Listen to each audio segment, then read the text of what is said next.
বৃষ্টি স্নাত এই বিকালে আপনাদেরকে স্বাগত জানাচ্ছি ঝিলকার হাওর ভ্রমণ গল্পে। ঝিলকার হাওর সিলেট জেলার জালালাবাদ থানার মোগলগাঁও ইউনিয়নে অবস্থিত।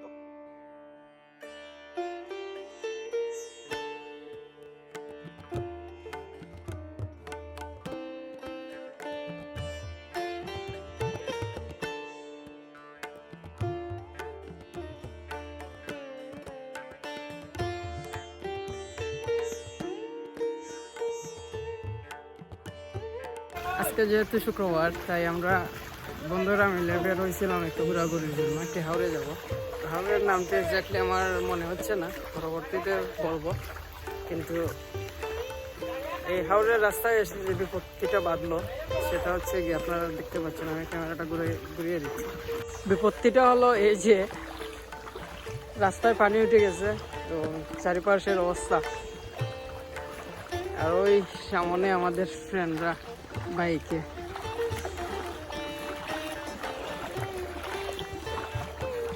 আসলে এই বিগত বৎসরগুলোতে, মানে রিসেন্ট বৎসরগুলোতে সিলেটের যে সামান্য মেঘ দিলেই পানি জমাট বেঁধে যাওয়া, বন্যা পরিস্থিতির সৃষ্টি হওয়া, এটা একটা প্রকট আকার ধারণ করেছে। যার জন্য সিলেট নগরবাসী এবং যারা গ্রামের বাসিন্দারা খুবই খুবই কষ্ট পোহাতে হচ্ছে। এখন প্রায় ঘন্টা পানি আছে, তো আমরা যাব একটু হাওড়ের দিকে সামনে। জানি না আসার সময় অবস্থা কী হবে। যে এখনও বৃষ্টি চলমান, আপনারা দেখতে পাচ্ছেন পানিতে এই যে রেইন ড্রপ হচ্ছে। তো যাই হোক, আমরা কিভাবে যাই সেগুলো না হয় পরবর্তীতে আপনারা দেখতে পাবেন। ওকে, স্টে টিউন। এখন আমরা যাচ্ছি ঝিলকার হাওর। এই বৃষ্টির মধ্যে হ্যাঁ, আমরা যাচ্ছি ঝিলকার হাওর, যেটা আমি ভুলে গেছিলাম পূর্বে, সেটাই। ঝিলকার হাওরে সিলেট শহর থেকে দুইভাবে যাতায়াত করা যায়। সিলেটের বন্দর বাজারের ফোর্ট পয়েন্ট থেকে অথবা আম্বরখানা পয়েন্ট।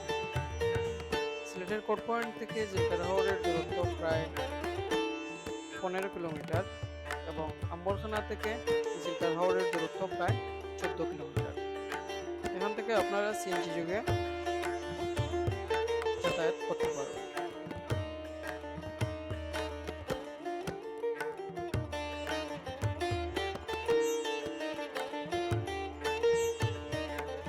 বৃষ্টি ভিজা বিকালে আমাদের এই ভ্রমণটি ছিল খুবই রোমাঞ্চকর।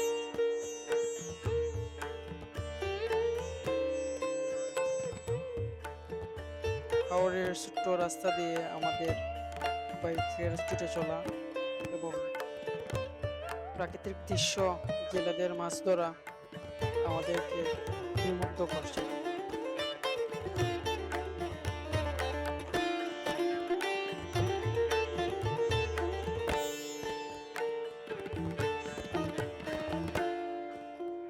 আপনারা যারা সিলেটের খুব কাছে পর্যটন কেন্দ্র খুঁজেন, আপনারা চলে আসতে পারেন ঝিলকার হাওর।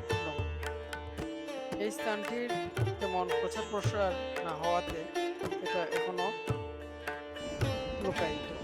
সন্ধ্যা হয়ে গেছে, মাগরিবের আজান হচ্ছে। এই সেই ঝিলকার হাওর।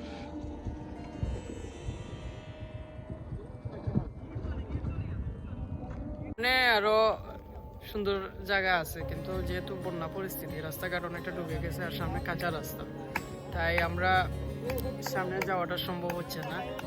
না হয় আপনাদেরকে আমি সামনে গিয়ে দেখানোর চেষ্টা করতাম, তবে ইনশাল্লাহ পরবর্তীতে একদিন আমরা যাবো। বন্যা পরিস্থিতিটা একটু স্বাভাবিক। এই যে আপনারা দেখতে পাচ্ছেন, এই রাস্তাটা হচ্ছে সামনের।